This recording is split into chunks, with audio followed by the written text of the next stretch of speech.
The moment you say you are someone, you realize you're actually no one. What is it all about? Who the fuck am I? No one really. Just somebody who had the opportunity to be on this planet, live and breathe and grow, touch people's lives and die. About 30 people turned up to shake my hand. And I was like, why are they here? They said to pay respect to your grandfather. I thought, my God, that's his legacy. And what the hell am I doing to leave a legacy for my kids? Today's guest, he's had businesses that have succeeded and failed. He's made millions. He's lost millions. I tried killing myself a few times because I just think it's unbearable. And she married for security because she didn't have it. And I could listen to her going, I hope I can cover rent. I hope we can do this. And I was like, I'm never going to be like this. Yeah, I'm going to earn enough to cover rent and more, but never jealous of other people. What you'll find today is a man that is eternally optimistic as he continues to build and continues to grow his fantastic Gladiator empire. Welcome, Dariush Soudi.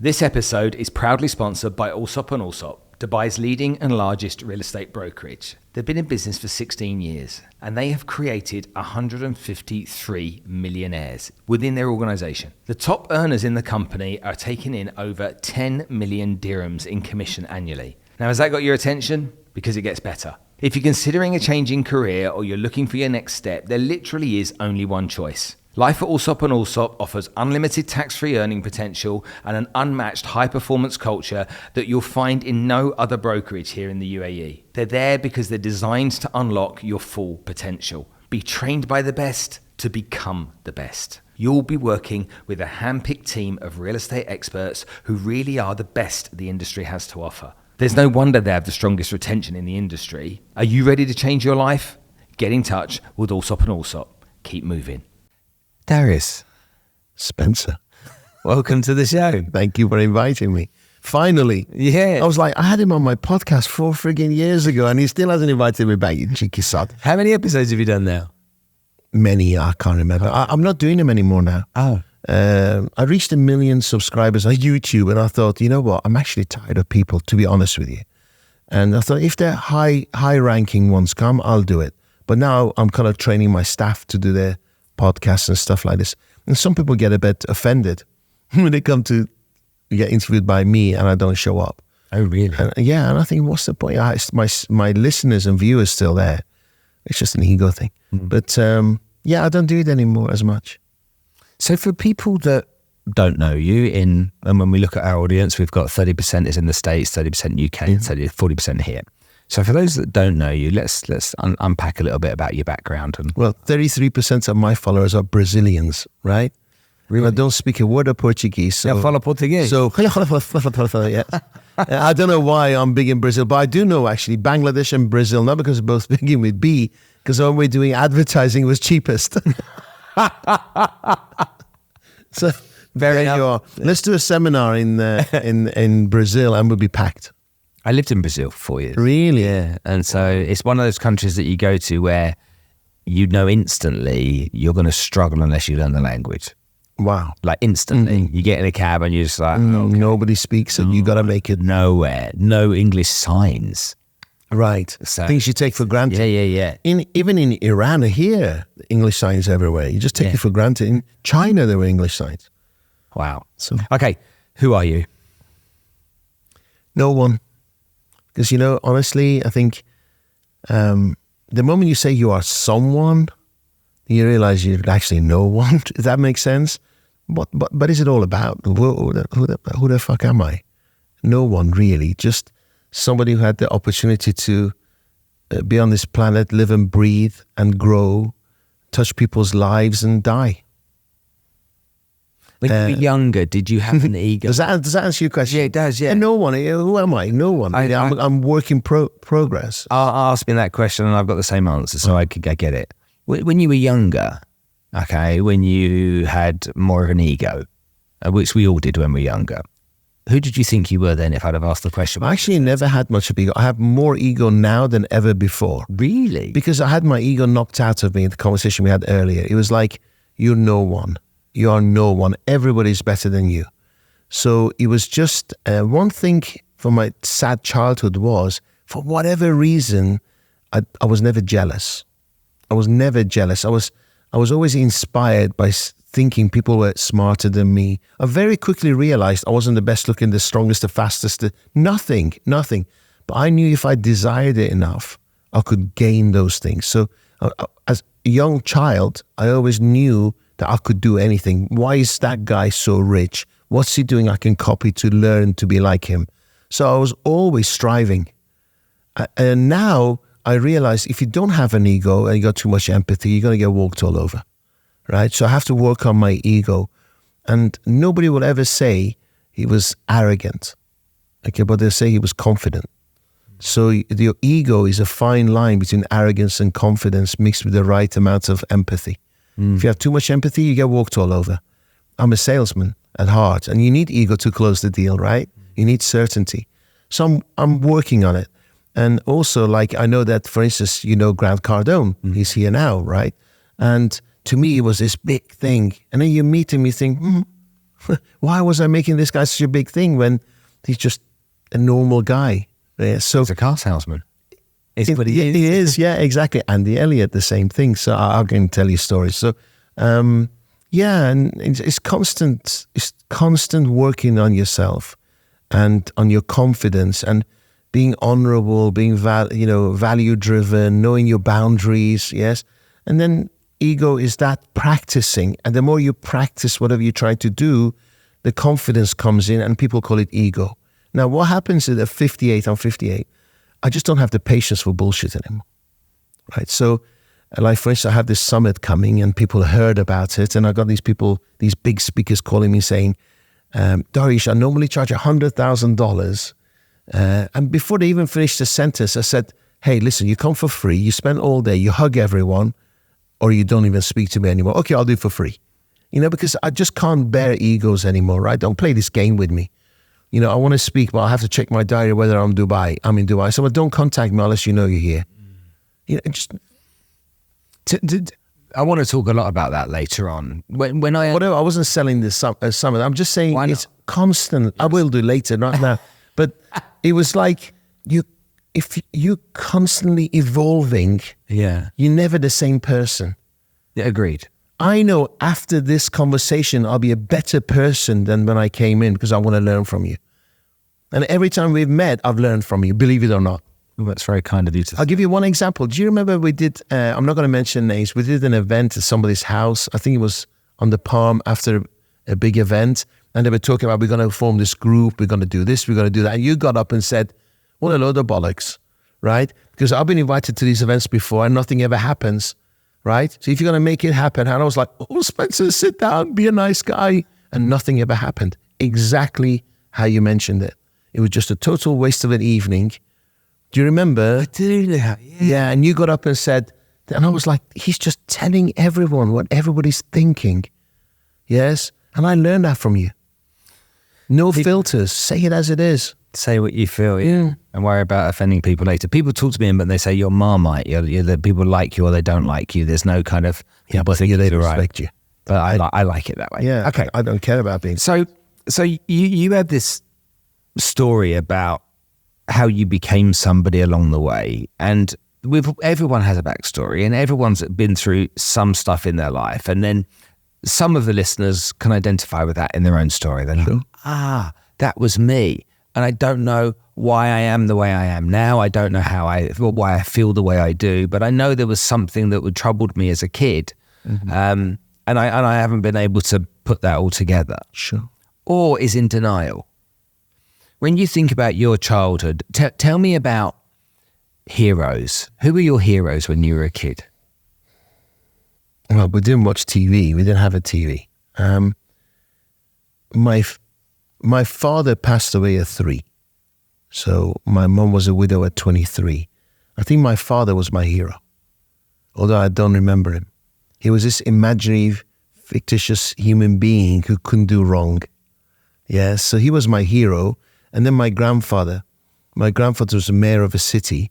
Before these mullahs came in, he was a mayor of the second biggest city in Iran. And the Shah of Iran said, hey, in this other city, which was Qom, which is like a religious town where all the rulers are learning about Islam and stuff like this, and all the trouble brewed from there.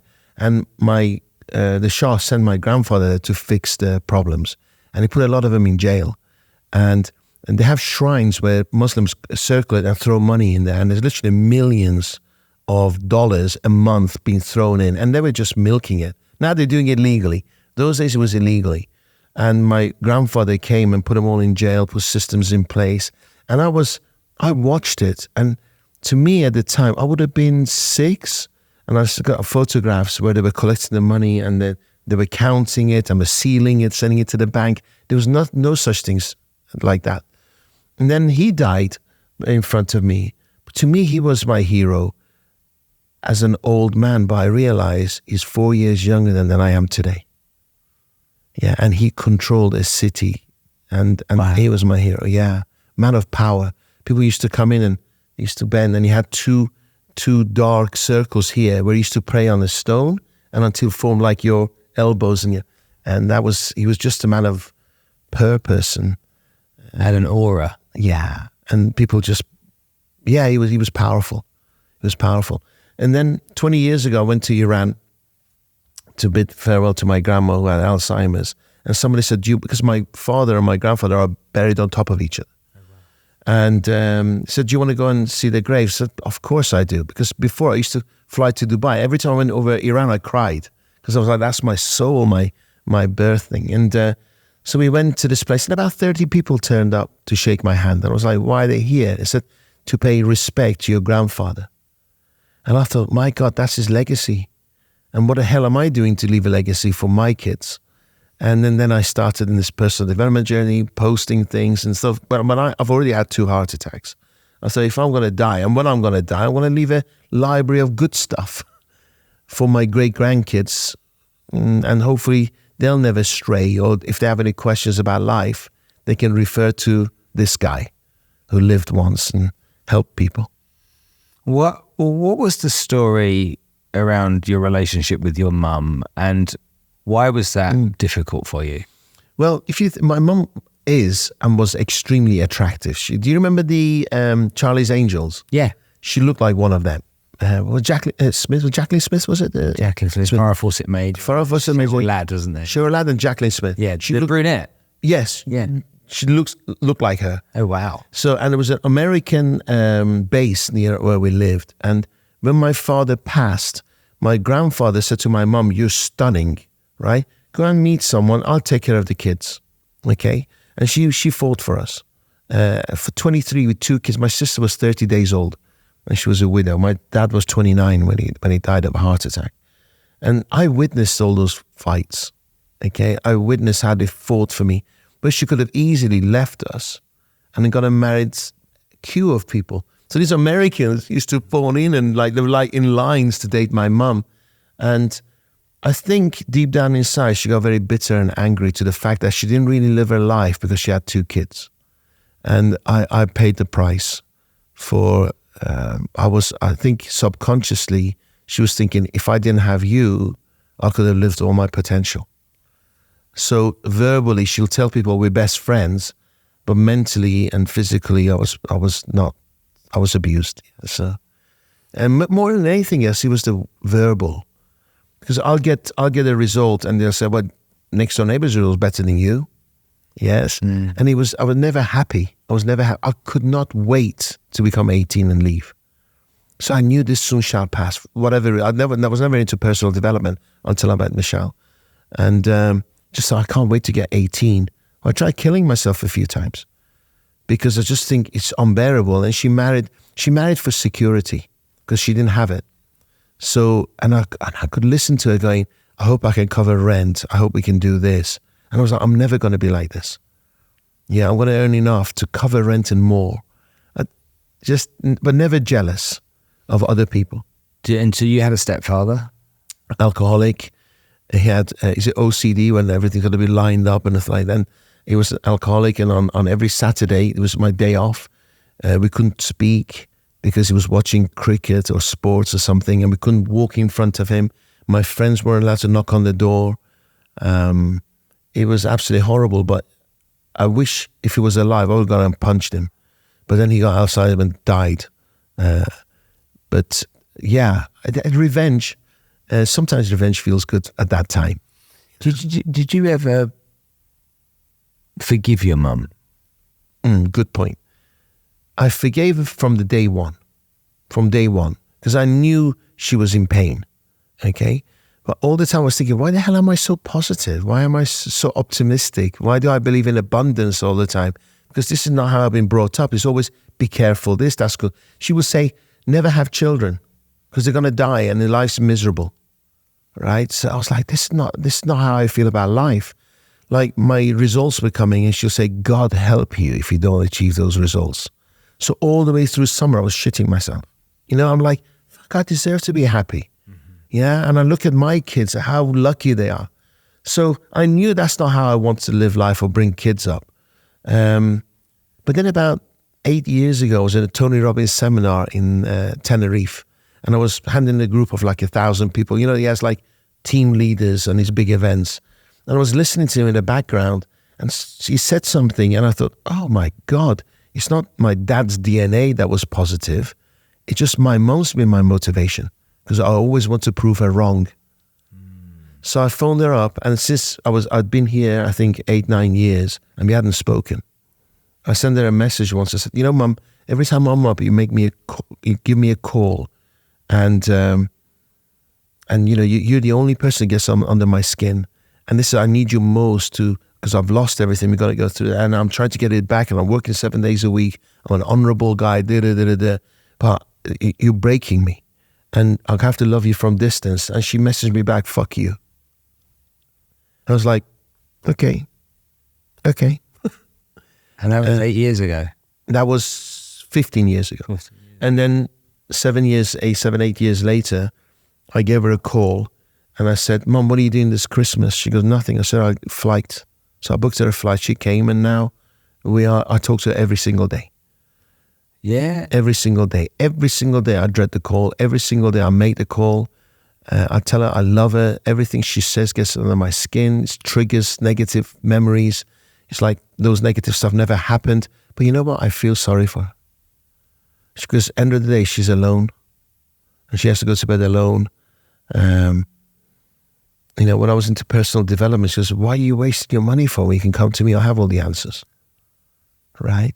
So everything was a battle. But now, unfortunately, she got that security through me because I made it financially. But that's her bar of judgment. Does that make sense?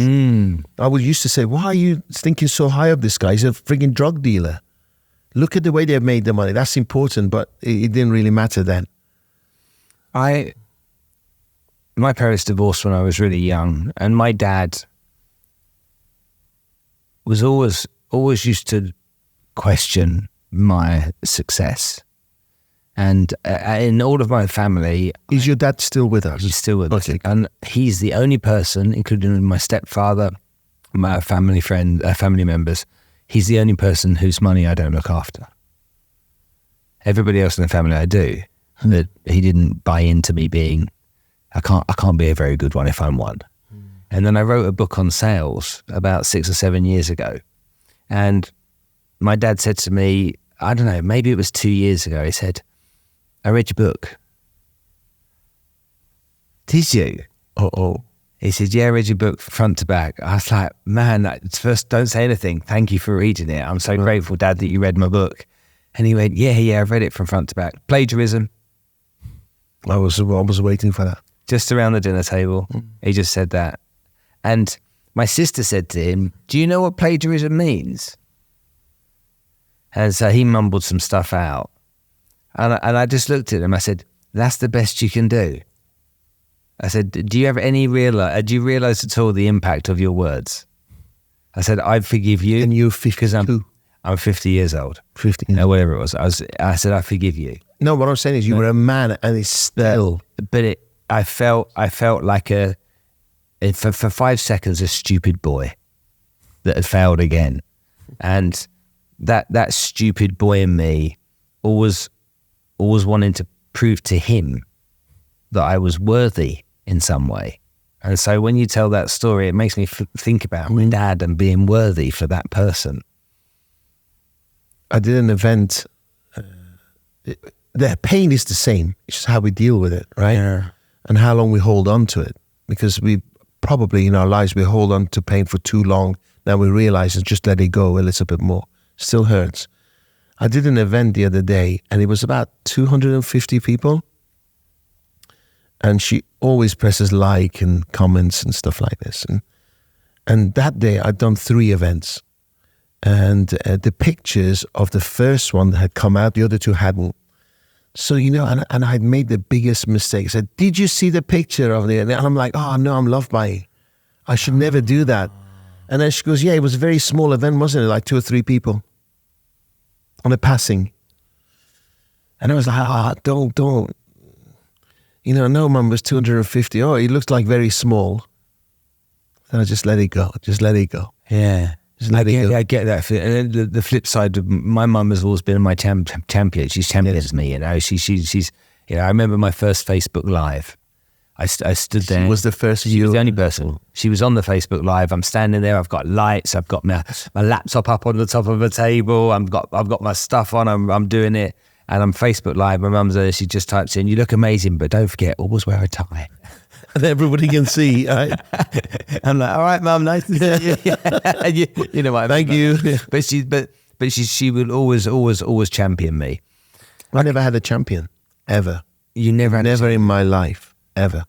Ever. That's heartbreaking for me to hear that. Ever. I've been my own champion, and I think that's why I had 2 heart attacks. Talk to me about your first ever memory of business success. When was your first win? My first win, I guess, really, when I was about 18. I couldn't speak English because we came to England at age 14, and I was bullied. But since childhood, people told me, you're the one who's going to support the family. So I always worked. Even at 13, I worked. At 14, I would cycle to this. I was 16, not 18, 16. And I was a waiter. But I really had an interest in people. And, sales is all about people, right?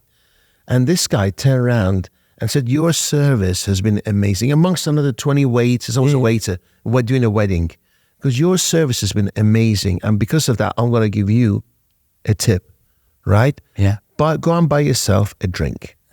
Okay, I'm like, I don't drink, right? So I took the £20, which is a lot of money those days.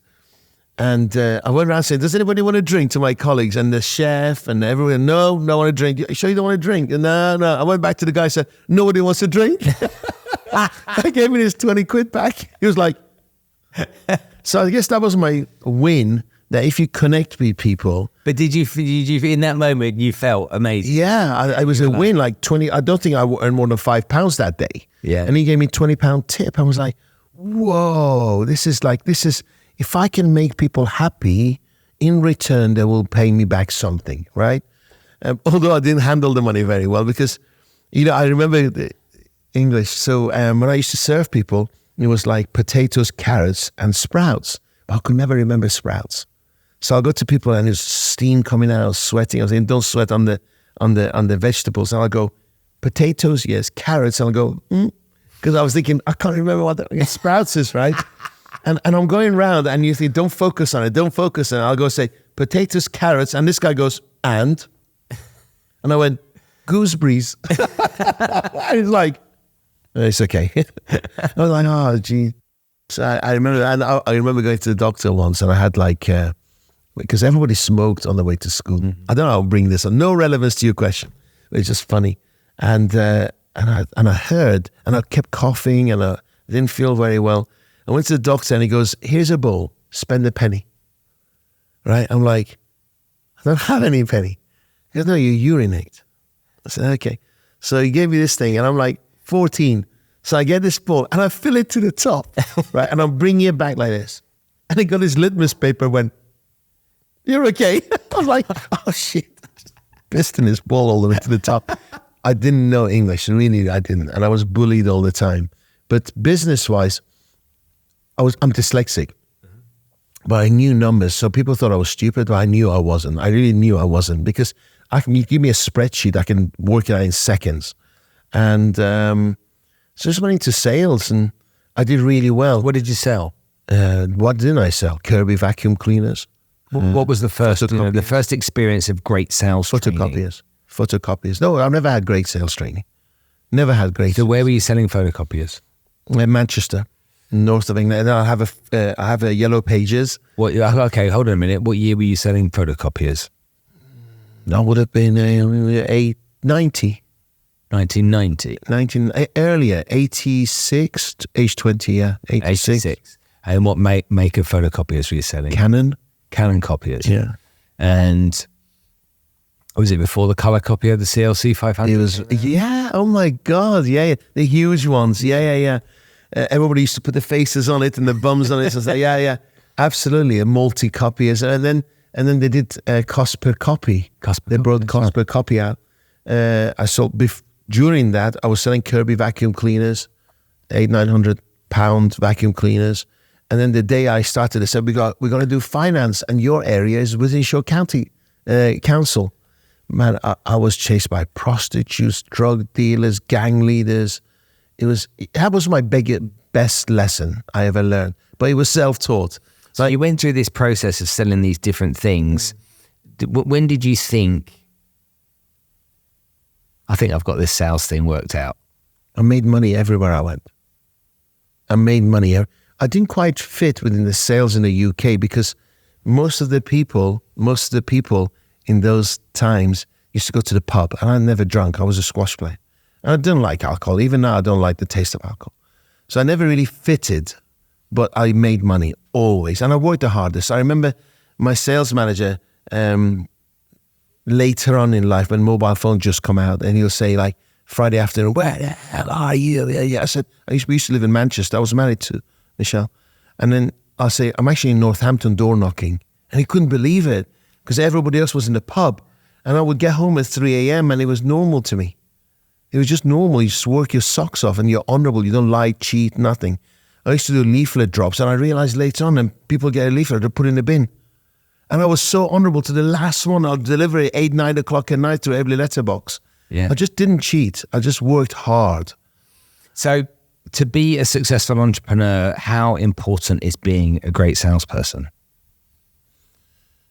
You have to love the word sales. I think most people are scared of the word. I don't see a business card with sales on it anymore because they're all trying to avoid the word sales. Territory management, account management, business development. Yeah, your sales, right? So you got to love the word sales because as a husband, as a father, we're selling. We're constantly selling. So you have the better relationship. So it's critical. You can't raise money. You can't have people working for you with sharing the same vision. You got to sell all the time with passion. And you and I something have in common, right? This is amazing. We have childlike enthusiasm. We laugh like children, don't we? Like earlier on, we also both sold photocopiers, isn't it? Yeah, exactly. But no, we've had more rejections than probably most people of 100 people, right? But we still have childlike enthusiasm when we sit in front of someone. We really care about their lives. We want to know about. Where does that come from? Inquisitive mind, right? Curiosity, yeah. Curiosity. I just want to know more. Tell me about it. And that the prospect across the table feels that you're honest. You really want to know because the sequence of questions I ask are relevant to your answers. And most people don't do that. They go jump from one thing to another, and then the prospect knows they're taking them down the line to close them, right? And because they're not being genuine, they're not being authentic. What was the first business that you started? What was it that you started yourself? Computers. Tell me about that. We used to put computers together, buy motherboards and stuff like this, and sell it to companies. The computers, PCs just come out. It was like 11 pieces to put it together. And what was your company called? The hell was it called? God almighty, I can't remember what my company was called yesterday. PC Lab or some rubbish like that. And I was you thought it through. You thought it was the best thing. I had these plastic. Do you remember those plastic covers that the boxes that when you stuck it on top of the corner of the computer? Yeah. Oh my God. 5.5-inch disc, floppy disks. And yeah. And you bring back memories. Now, I'll tell you a lesson I learned, okay? are, because I'm not IT literate, even today, then or now, I'm not IT literate. So I had these engineers putting these computers together. I was getting orders. Well, I realized 3 to 6 months down the line, the returns were really high. Over 50% were having problems. So I'm getting these geeks coming and saying, what the hell's going on? I'm selling this. I'm letting people down. So, schools. I was selling to schools. And they said, oh, it's the parts and this and this. I said, one day in the shower, I had this eureka moment. The reason I have high return rates because my engineers are not commission based, right? They don't give a shit. They got £5 and whatever, £2 an hour then.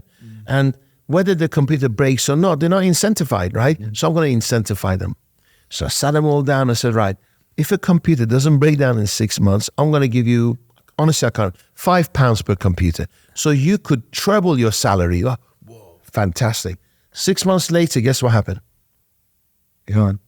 Higher returns rates. No, really? I'm like, what the hell is this, right? It came to me. The guy is happy with £2 an hour. Yeah. Right? So out of 100 computers now, 60 break down. He's still getting a bonus for 40. Right? So I gave him loads of carrots, but no stick. Right? That was a lesson I learned. I was like, they're happy. Everything you give, even one computer a month is a bonus. Yeah. So the guy doesn't give, even less gives a shit. Let's send them out fast enough because ultimately I get more money. So I learned when you incentivize people, give them a carrot and a stick. Yeah. Don't just give them carrots, right? What happened to that company? Did it go bust? Did you sell it? Well, I met my ex-wife, and what happened was I had a really shitty partner, a guy called Al, and I'm very loyal. So what happened was we were thinking about a pitch on the phone, and he came out with one pitch, right? He had no work ethics. He was fat. He was sleeping on the job. But to me, that opening sequence of questions on the phone made us work. So he was 50% shareholder of the company, right? And then he had daddy issues. So one day he comes in and says, my dad says, you screwing me. I was like, who is your dad? Yeah, I've given you a house, I've given you a home, I went shopping for your clothes because he'll just wear the same shitty t-shirt all the time. And he goes, I want out. I want my 50%. By that time, I met Michelle. And Michelle, my first wife, had a beauty salon above a post office. So she took me to a seminar, a beauty exhibition or something. And I'm there, Mr. Salesman. I was selling mobile phones when they were like boxes, computers, photocopiers, fax machines. So I'll go to this woman who's like got these products. I say, okay, what's your unique selling proposition? And then she'll go, they smell nice. It says the packaging's pretty. And they were sitting on like tablecloths. I was like, Michelle, we can do better than this. We can do better than this. So I said, you know what, I'm going to commit. We got married. I said, I'm going to commit. I'm going to shut that business down. I hate Al. So we said, bye-bye, never met the guy again. And one day he takes the company van, fills it with computers, never see him again. Disappeared the guy. So we paid bills, didn't go bust, shut the company down and go into the beauty industry. So the two of us young people went to America and I was like, what's your unique selling proposition? And then one guy had an answer, right? And it was a glycolic peel for skin rejuvenation. So if you put like oranges, they have acidity in them. And basically he put this acidity on a piece of paper. So you rub yourself and then about 24 hours, you get exfoliated. So you feel good. Now, his answer was, and it's, even today, I was like, God, he was a genius.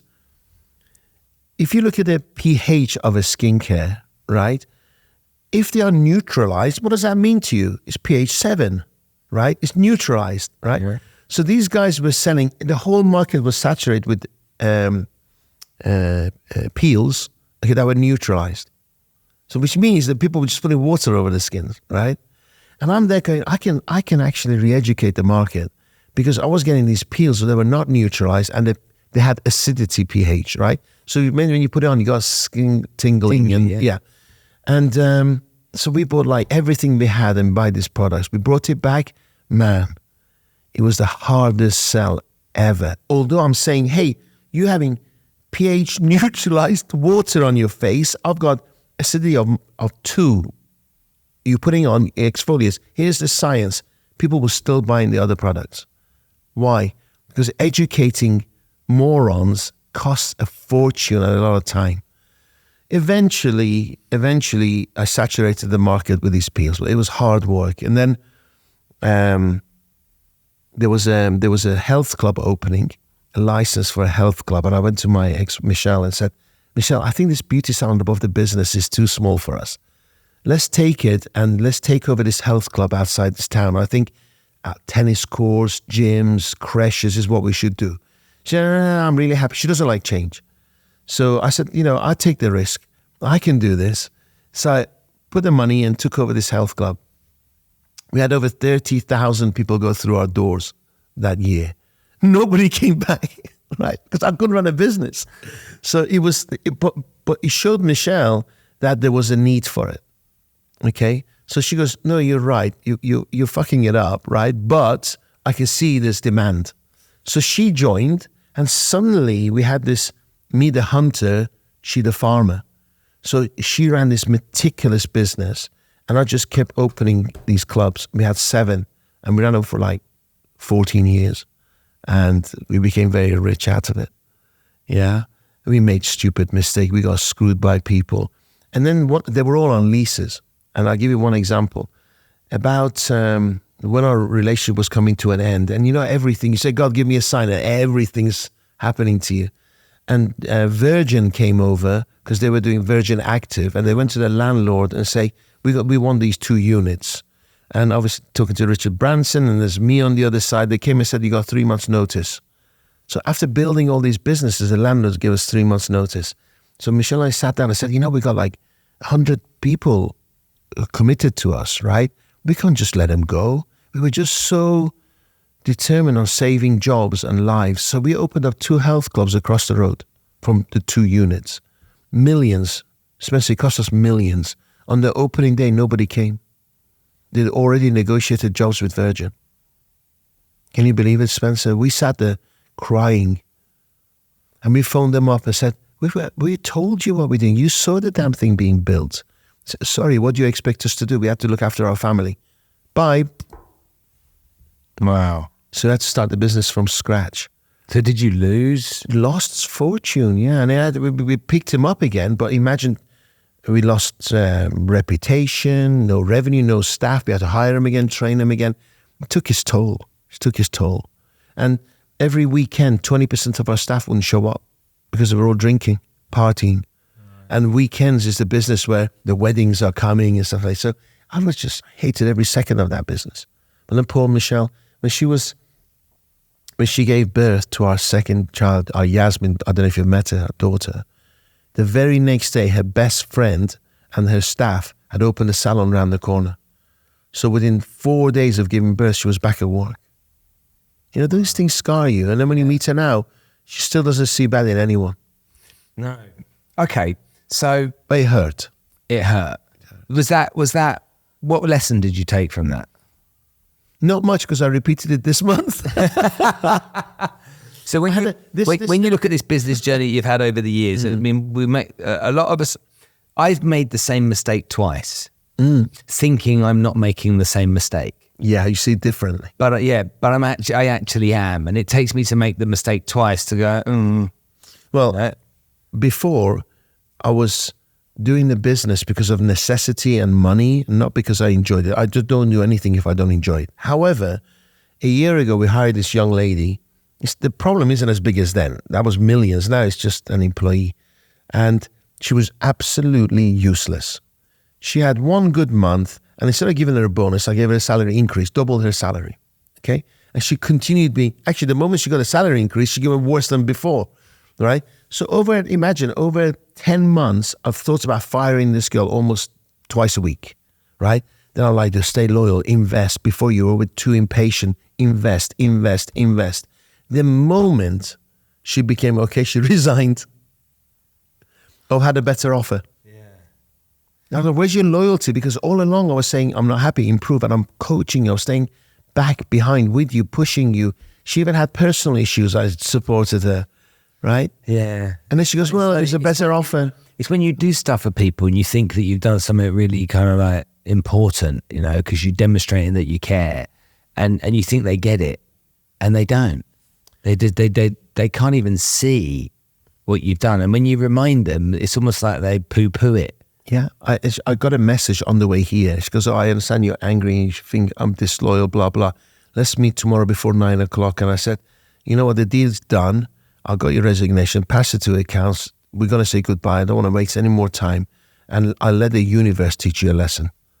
It's not up to me. I'll let the universe teach you a lesson. Because you know and I know she'll be out of a job in 6 months. Yeah. Because the next employer won't have the same patience as me. There was. Yeah. There was. So next. So how old were you when you had your first heart attack? 44. And obviously your father died of a heart attack when he was very young. You've had a heart attack. Are you living a healthy life when it happened? Then, yes. I was super, super healthy. So you're super healthy. And again, the stereotypical perception is drinks a lot, eats a lot, overweight, obese. Stress. Okay. Stress. So your heart attack came from stress. Stress. Was that self-inflicted or was that? Everything self-inflicted. I wouldn't have thought so at the time. But what happened was we were divorced. Michelle lived here, found a partner. And I decided that I wanted to be the single dad. So I was looking after my kids. And I met Angela, my new wife. And she was in Spain. And one night there was a knock on the door. And my name was quite well known. I was on a TV program with the boxer from Manchester. Anyway, it doesn't matter.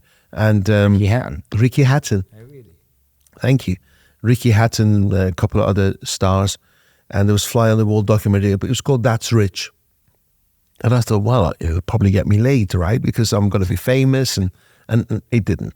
It was shown at 7 o'clock on ITV on a Thursday night, like prime time TV. So every Thursday night I went out, right? Nobody. And then I met Angela, and she was in Spain. So at the house, there's a knock on the door, and I'm shouting to the kids. I was with my jeans on. I was working, and I was saying, "Somebody answer the door! Somebody answer the door!" We had a townhouse. So my daughter's bedroom was downstairs, my son's bedroom upstairs, and the lounge and the kitchen on the middle floor. So I go down, put in my shirt, open the door, 4 men burst in, a knife point to my neck. And the guy's like, let me cut him. I'm like, what's cut what? And they pinned me against the wall. They wanted £250,000. And all I could hear, Spencer, was my daughter singing behind the door.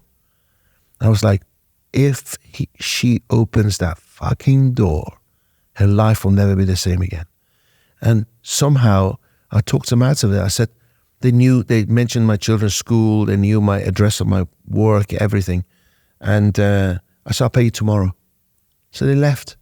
And I phoned up one of my directors and I said, call the police. He said, no, they know my kids. And if I call the police, they might have friends that are going to come and break in. So that night I took the kids, put them in a hotel, flew them to Dubai the very next morning.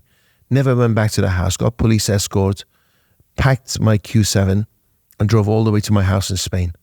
If you imagine Manchester, Dover, Tunnel, France, Spain in 48 hours. Okay, why were people knocking at your door wanting 250,000 quid? Because I was rich.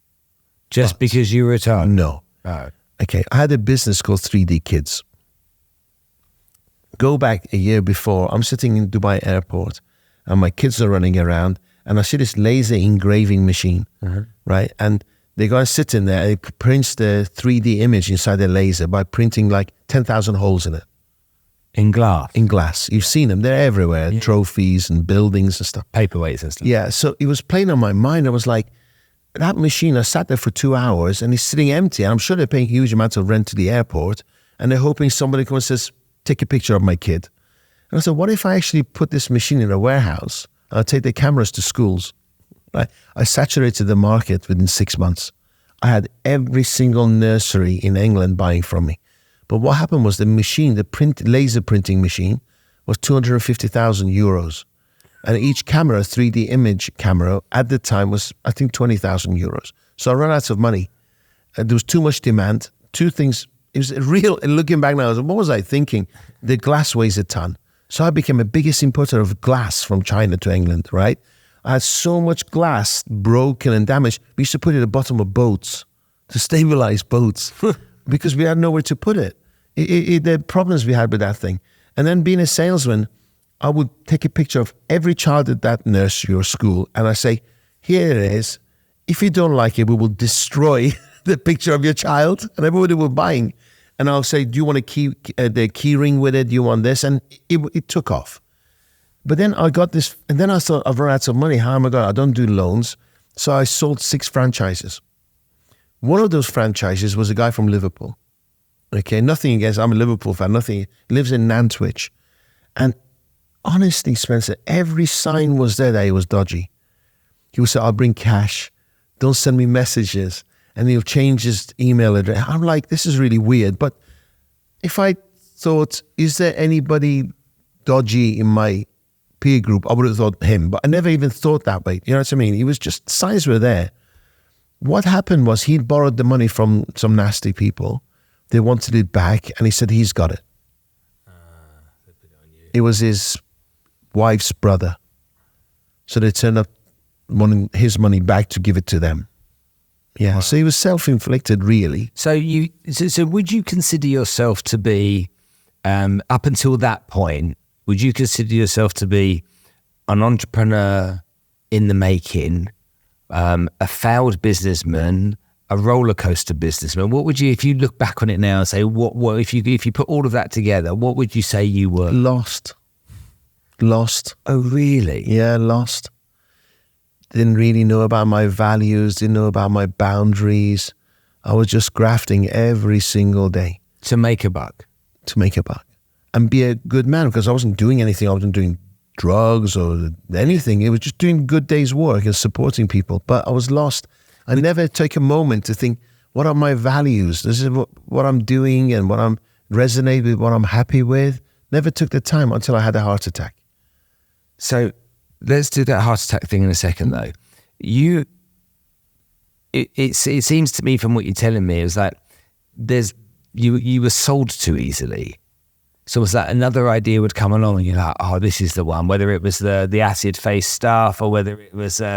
Not really. I see opportunity everywhere. Everywhere. But do you get excited quickly about opportunity? I get excited about waking up.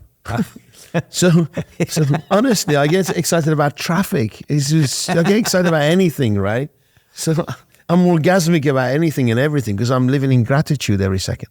So, but this skincare, everything, this happened over a period of 20 years. It wasn't just like overnight. And of course, the health clubs, we ran it, but they were operating. So what do I do now, right? So I look for other businesses.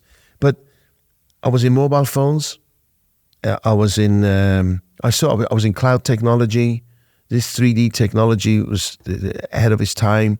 So I see things coming, but not necessarily run it properly.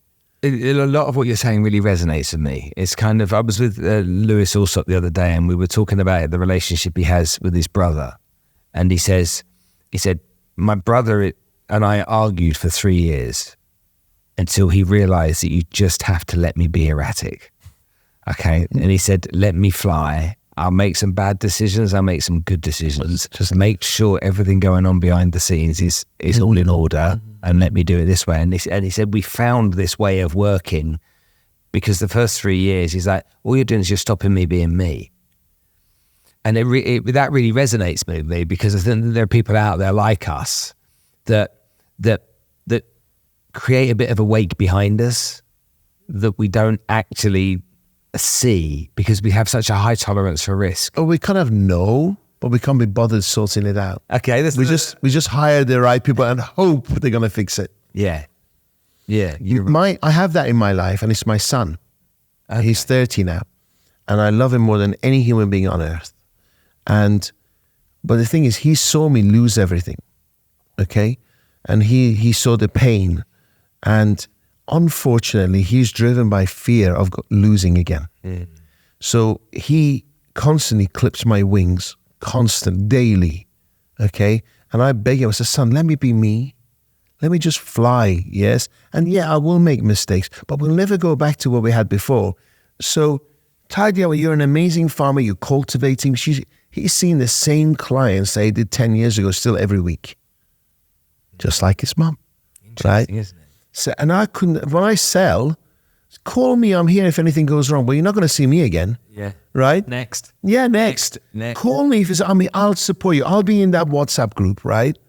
If you need me, just tag me and I'll be there fixing it. But I'm hunting new deals, new opportunities. So I said to him, the reason we work is because I need to fly. Okay? And I trust you, and I trust you in my life that you will take care of everything on the back end. But just, I want you to also fly. Okay? But don't live in fear. Okay. How old were you? You're 44 when you had your first heart attack.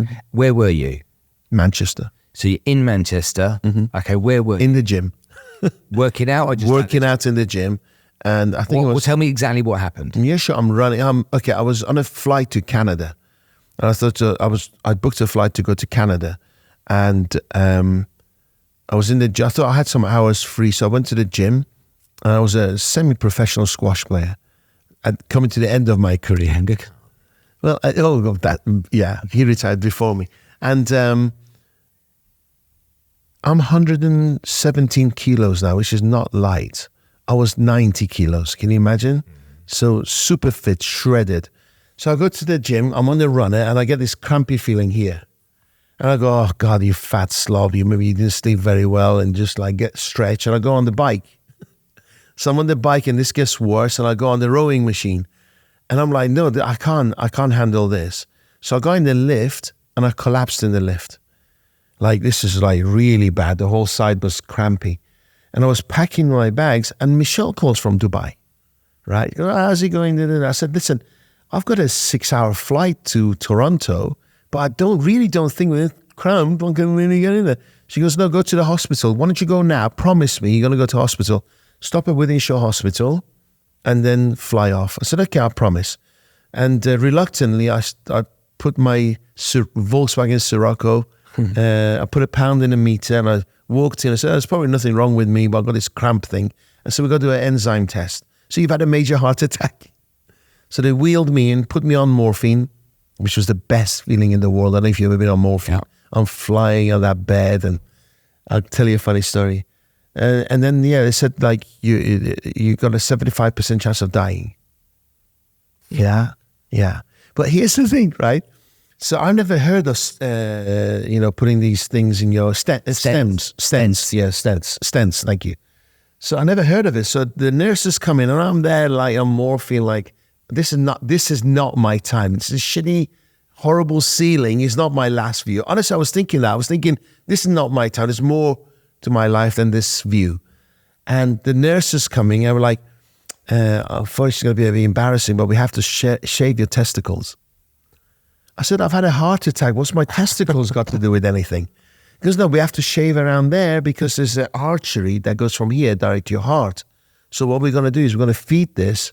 I said, what's stents? And they explained it. And I'm like, really? I said, well, I don't care. I'm on morphine. So they took my gown out. They're shaving me down. They moved things. They're shaving.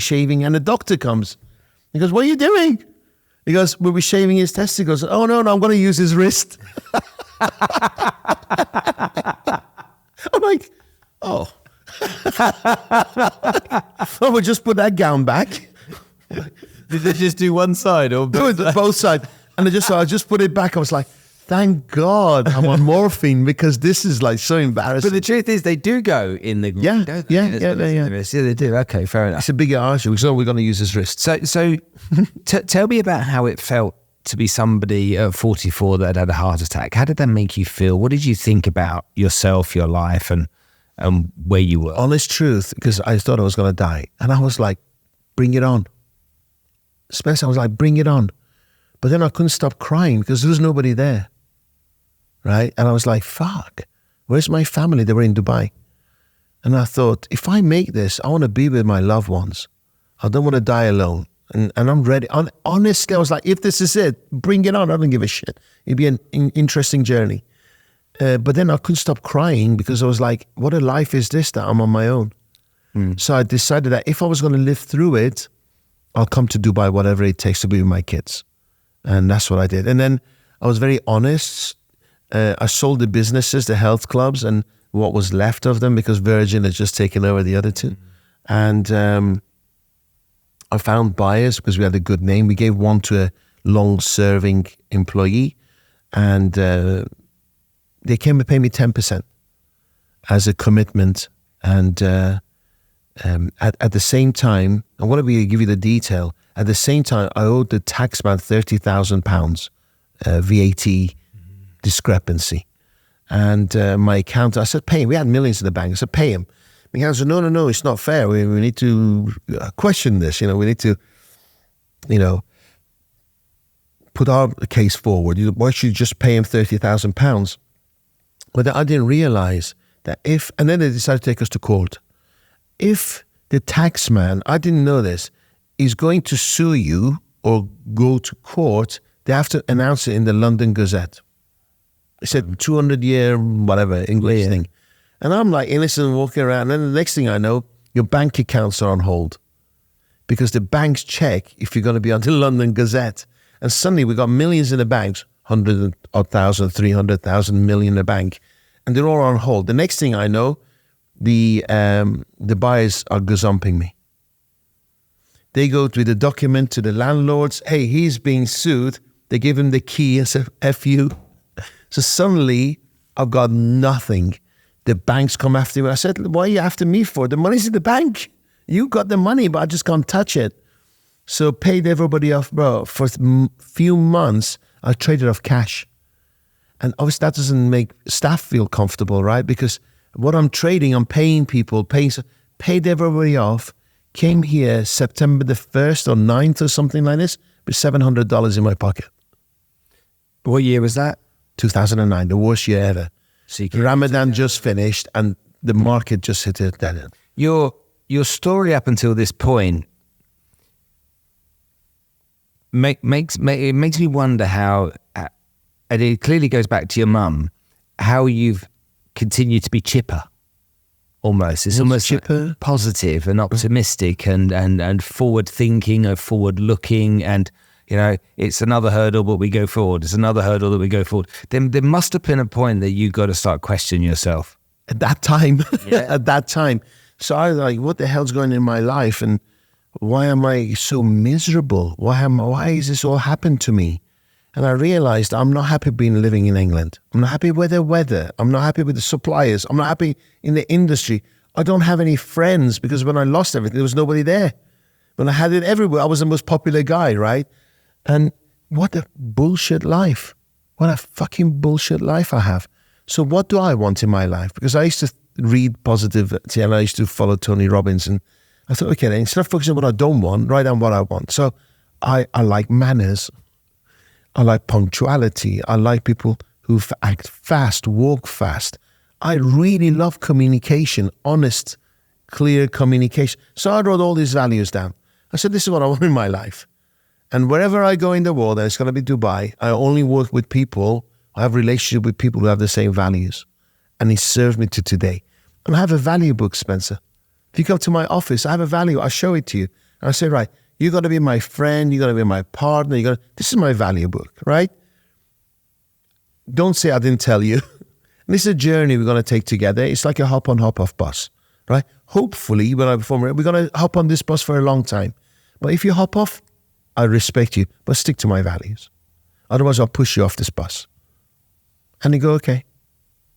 Interesting. Don't many people know about what happened once you came to Dubai, because that was challenging for you. So let's move forward, because I think it's been documented enough. No, I'm going to tell you something people don't know. Okay. If you don't mind. Please. That evening, I phoned the police. I said who they were because I knew them, right? And they found the fingerprints on the doorbell, the people who attacked me. Yeah. They found their car within like 20 minutes. They arrested them. The process of charging them was 6 months. And I had to go and see them in court, right? The people who put a knife to my neck, right? 2 of them. They didn't even tell the police the other 2 were, okay, because they were family members, right? And last day, the police did a deal that they're going to, as long as they admit guilt, and they said we were just scaring him, okay, they got 6 months house arrest, okay? And during that 6 months house arrest, they opened websites against me. Dariush is a pedophile. Dariush has got women everywhere. Interpol's after him. So I'll meet you, and I'm starting my life from scratch, just had a heart attack. And there's all this online? Yes. So you'll Google me. Yeah. So we'll shake hands tomorrow morning. You Google me and say, sorry, cancel. And they wouldn't tell me why. And then somebody said, do you know there's a website? And then what happens? My kids got addicted to checking the websites every day. So I come in, they hadn't gone to school for 6 months. So I couldn't afford it, right? Not having the pain of not being able to afford school fees for my kids. Every single day, my Fucking kids were checking the web. And Yes. just seeing more of it. Horrible stuff. They don't know what paedophilia is. And they say that people believe the internet more than they believe their mum. Do you know what they said? There's so much shit, some of it must be true. Yeah, exactly. There's so much shit, some of it must be No true. smoke without fire. So what I was doing is spending all my life fucking justifying myself. Well, I didn't have to, and I was the victim. So People decide to attack you online with no justification, and they could do that. I went to the police in England, and they knew who they were. And I went to my local MP, and he said, I'm being stalked, right? So suddenly I got momentum of this stalking thing. I'm learning. I don't know how to Trolling and all that, yeah. Yeah. So we even took Google to court in Brussels, and we won. That now you have the right to eliminate the history of your bad things said to you, but before then you couldn't. So I was going around talking to people who own these servers all over the world, and some guy in Panama said, fuck you, it's about you, I'll keep it on. I was like, so unfair. But what happened is really, really interesting. One of the police officers felt sorry for me, like in England, and he sent it, it's called a trail email. You can see other emails behind it. Right. They forward you an email, but the other 20 emails underneath it. Yeah. In the Thread. Thread, thank Yeah. you. And on that thread, the fourth email mentioned the people's names. Because until then, they don't have to tell you who they are. Okay? So that's it. I took him to court. I won the court case. But I didn't know that they can say in court, I don't know if it's changed now, but they don't have to delete anything they've done until that date. But they had to promise they're not going to do anything in the future. Horrible, isn't it? So It happened to me. did it. So I had to go online. But 2 years later, reputation management became my most profitable part of my business Yeah. because of the pain I had 2 years before. Yeah. I get it. It was horrible. And you know what? And you know you've done nothing wrong. Yes. And you know at any time more of it could come. Anywhere, from any angle, anytime, whoever. Anonymous. Yes, whispers. It was horrible. I joined Capital Club because I thought that was the best way to, at the time, it was a gentleman's club, English-owned gentleman's club. And they called me in, and I was the best contributor. Honestly, everyone I brought in joined. I was like the commission-free salesman for them, right? I couldn't sell shit. So I've got over the last 12 months, I got maybe 20 odd members, maybe 500,000-600,000 worth of revenue. I don't know. And the one of the directors calls me in, and I'm like, oh, they're going to give me a commission or a thank you or a medal. He goes, could you explain yourself? What's this? I said, what are you talking about? He says, there's this stuff online and other members are complaining about you. I said, they complain, have I ever taken money off anyone? Have I lied to, did it? No, but I'm not sure we can have you here as a member. I said, before you did that, I quit. For 10 years, I stopped being a member of the Capital. Wow. Someone told me once to understand the following. They said to me about the internet, they said, imagine if you go into the public toilets. On the back, when you sit down and have a number 2, on the back of the door is stuff that's written on that door. People engrave it in there or use a marker pen or stuff like that. And anyone can write anything. And this guy said to me, he goes, that's the internet. And it was really, really resonated with me at that point because I was wondering why. And he's like, it's a wall. Anyone can write what they want on the wall. I'm going to share with you, and nobody knows this apart from my staff and my wife, what happened to me last year with the stalker. So, it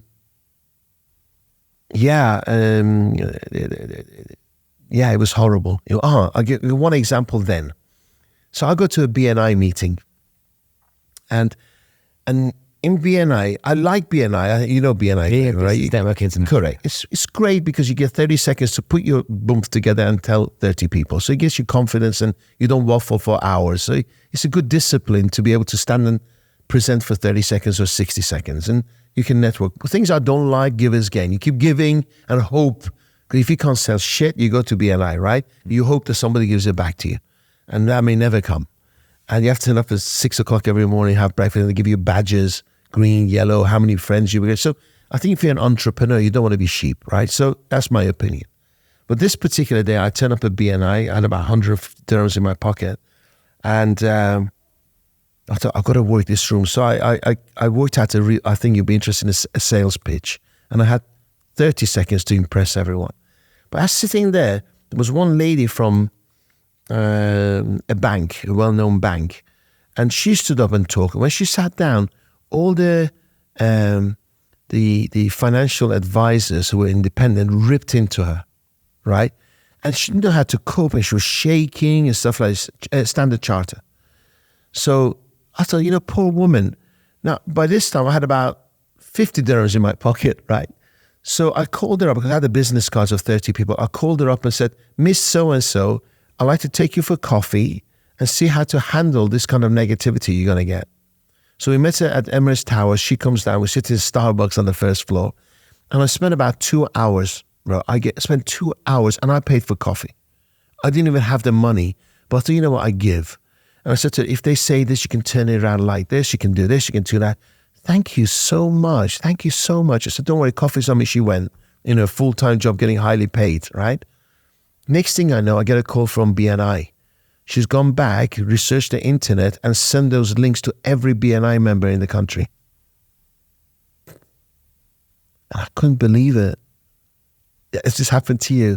I'm like, here I am. Would help me join BNI. Because of this bullshit. Screw them, they're lost. And I was like, are you fucking serious? I helped her. I gave her my last penny. And the best thing she could do is take these links, bullshit links. I never phoned her, but I want to say, what did I do to you? What did I ask? Where did I take advantage? I gave you support unconditionally. And in return, you send these links to every BNI chapter in the country. Awful. Awful feeling. It makes me feel sick to my stomach. Yes. And it does today for me. That's why you and I will never be skint again. That's why you and I will never depend on other people ever again. Am I right? Absolutely. Never again. Absolutely. I'll never be penniless again. I'll never be desperate again. I'm so fucking hungry. Now my stomach's full. My stomach's bloated. I'm overflowing. Yes, but I'm still grabbing that deal. What does the word gladiator mean to you? Okay, I love this. I've got this gladiator movement, right?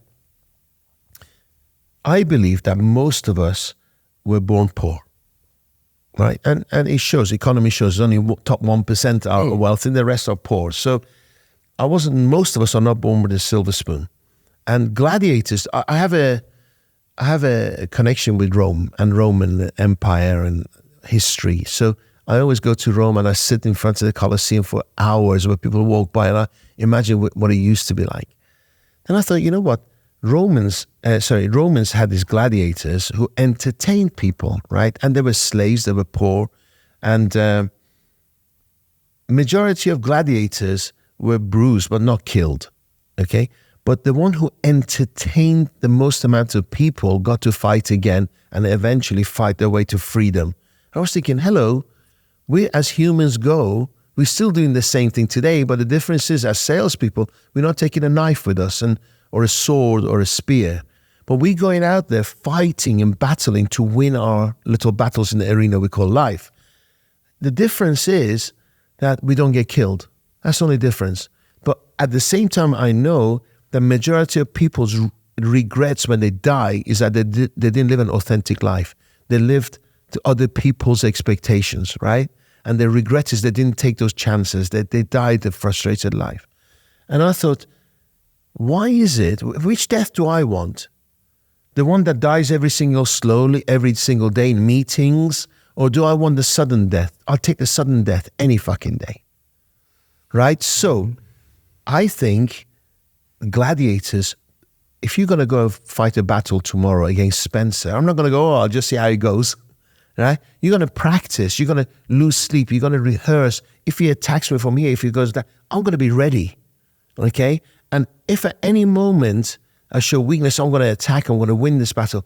But now we're all same species, but we just go to another meeting. Here's your business card. Off you go and get defeated. Nobody gives a shit. So gladiators are people that go into battle. Every day. Okay. Like their life depended on it. What's been your biggest battle? Me? This internal dialogue that was conditioned to me that I'm a loser, I'm not worth anything, and we're talking about billionaires, right? I sit next to billionaires. I think all they do is think bigger than me. It's the same process. They just think bigger, and I think too small. And because I feel small and I've got to work at my self-confidence, the way I see things, Spencer, is like life is like a game of poker. The rules of the game are the same, right? But I started on a $1 table and I can see on the other side of the room on the poker, people are paying $10,000 tables. The most I can win is $20, okay? But I wish somehow I could play on that table because I have the balls to do it, right? And win big. But in real life, it's connections. Who you meet, who's going to introduce you to the next table, until you play on that table. But the rules are the same. People that think bigger, I'll give you a live example of that right now. So I was asked to host a conference in Las Vegas in November. And I don't want to do it. I wasn't that interested when they asked me to.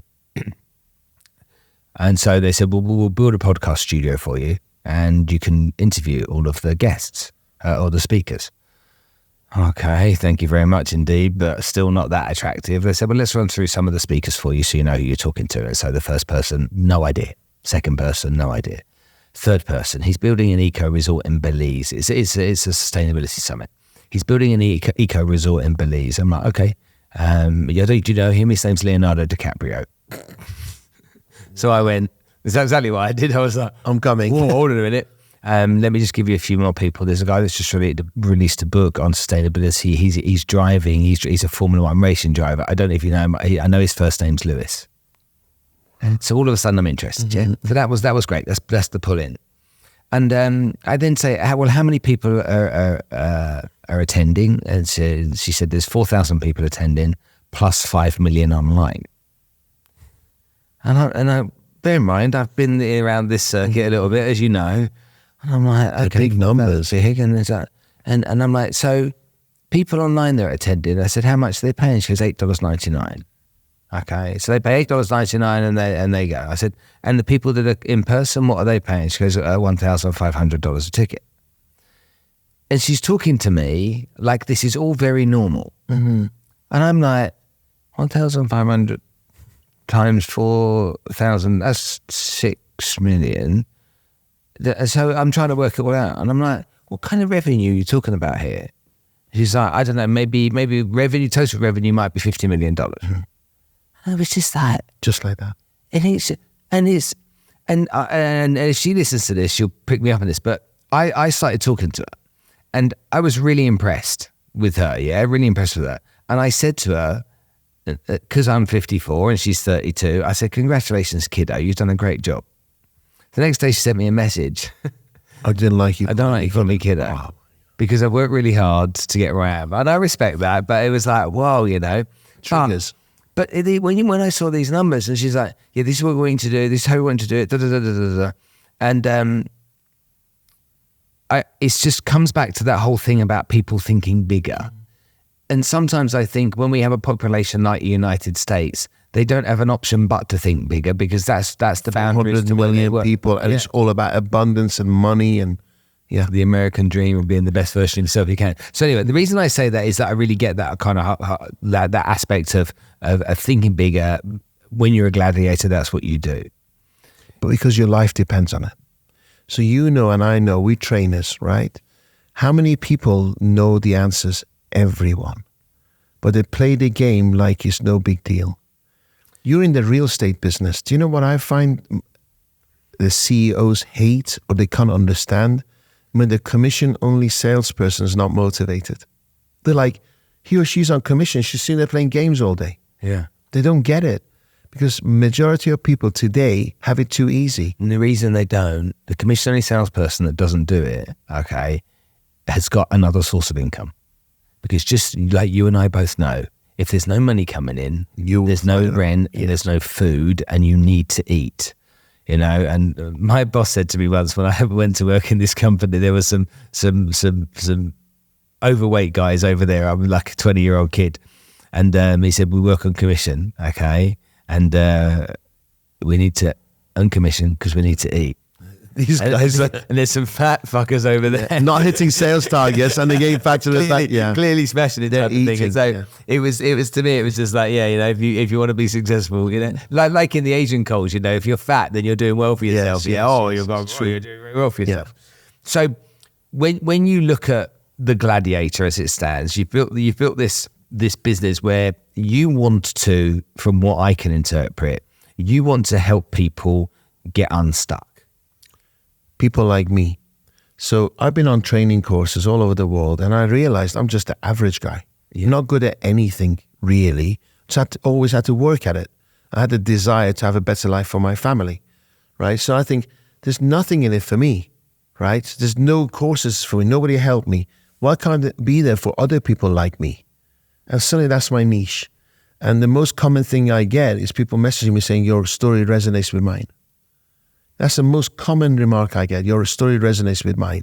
I find you inspiring. You share your vulnerability. You share your vulnerability, right? And I think that's, as a man, I think it's freaking powerful. I love it. It's not a weakness. I look at weak men who have huge fucking egos. They don't even pick up a pen to take a note in a training program because the ego blinds them. Well, I couldn't agree with you. Yeah. I say, screw your egos. You're going to die. The moment you realize that you're going to die is the time you put your ego aside and you start growing and learning, and from people who nearly died, people who lost money and make money, or do you want to go your own path? So I just thought that's my legacy. But I think I'm a gladiator. So I'll give you an example. 4 years ago, I got a gig in Nashville, Tennessee. Nashville, Tennessee. So I'm on stage and I'm not feeling particularly good. Not feeling good, not feeling great, getting a bit dizzy and stuff like this. And I look at my heart rate, and it's turning about 170 beats a minute. And I'm sitting in the transfer bus from the airport, from the plane to the airport. I'm like, this is not normal. I picked up my case, went on stage, 190 beats a minute, my heart rate. Wow. And I'm like, this is not good. Yes. And I don't feel so much crampy, but I feel like there's something going on, right? Yeah. And they said afterwards, that was a really good speech. I'm like, was it rushed? No, it was a really, really good speech. And do you want to go partying? I said, I really don't think I can party. I'm not feeling very well. Went to hospital. They said, you had a major heart attack. Another one. And this was 4 years ago. So I thought, fuck, it's not here, not in America. Then I had a gig in New York. So I flew to New York, did the gig, right? And my heartbeat's still crazy.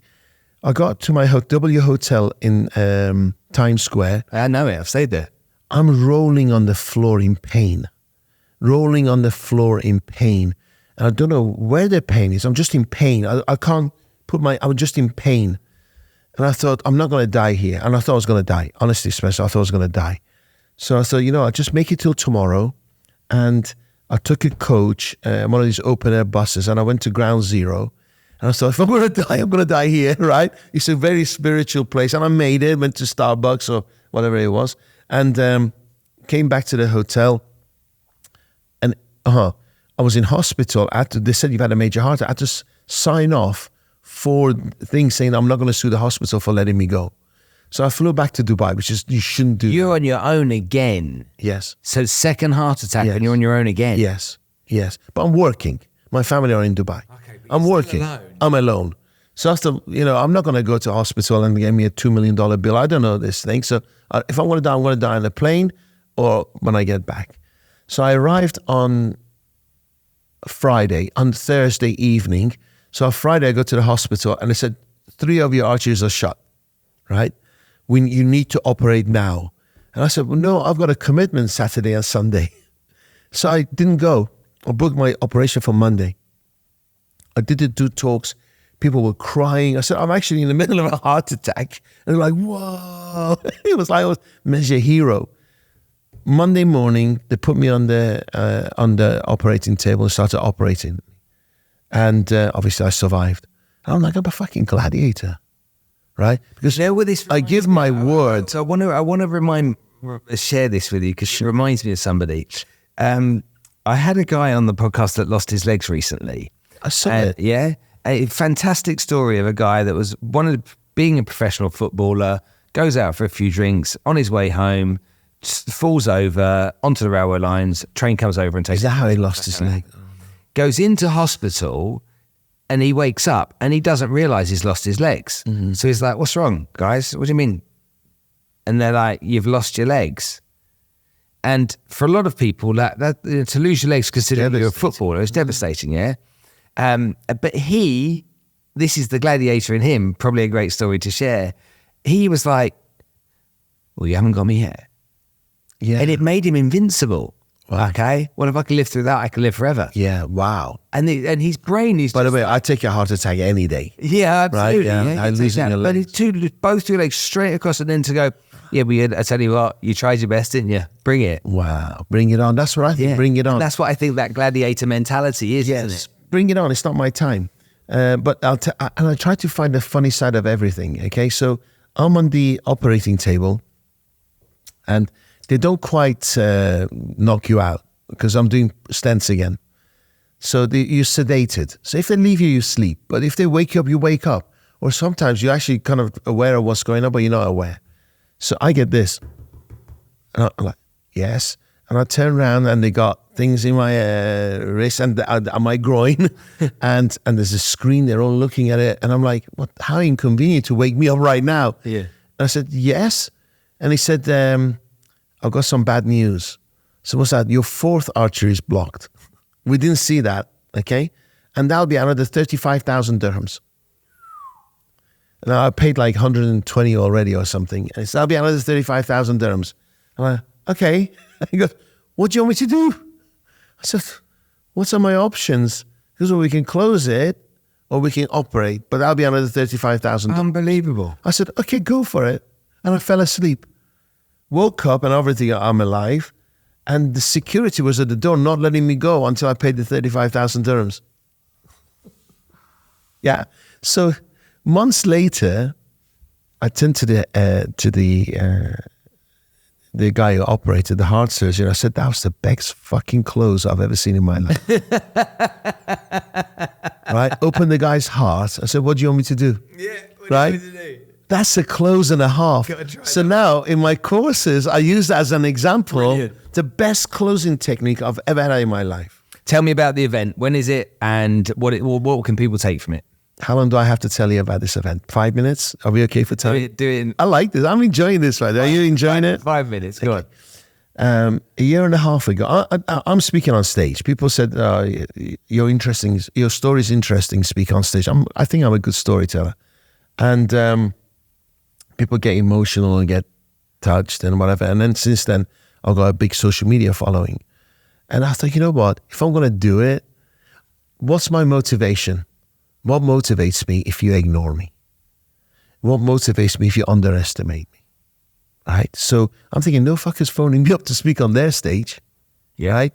Once in a while, and it'd be all freebies and stuff. And I know I'm worth more than freebies because I've stood on stage where the guy who got paid was not very good. And I know I'm touching people's hearts. So I'm kind of thinking, I said, there's a Mind Valley event. This was last year. You have to go to. And there's a guy called Vishen who owns Mind Valley.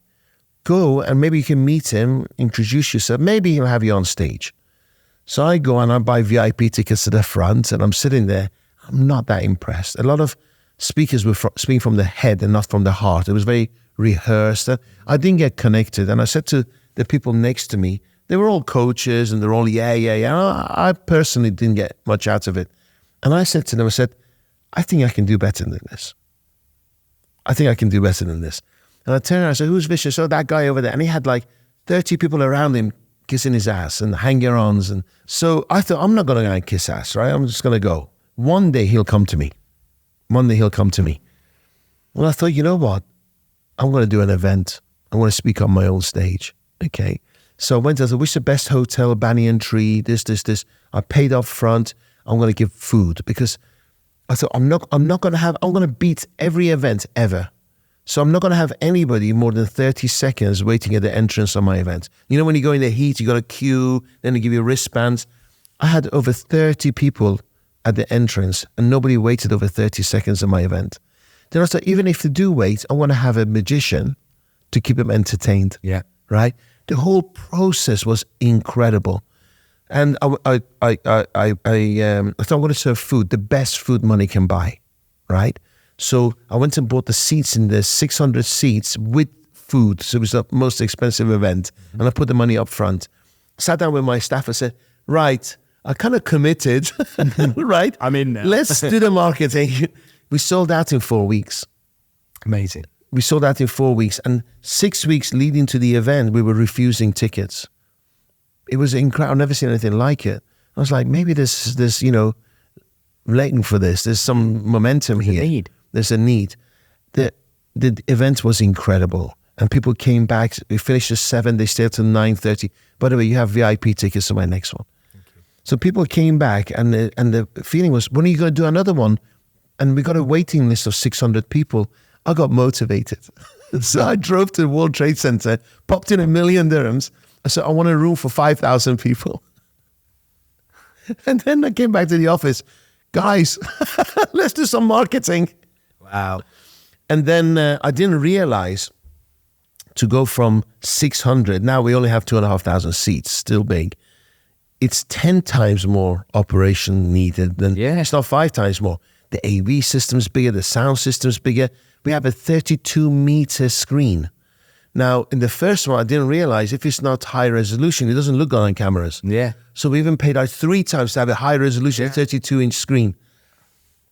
So, we talking about vision, I'll tell you what happened. So, January, somebody calls me and say, have you heard of Vision?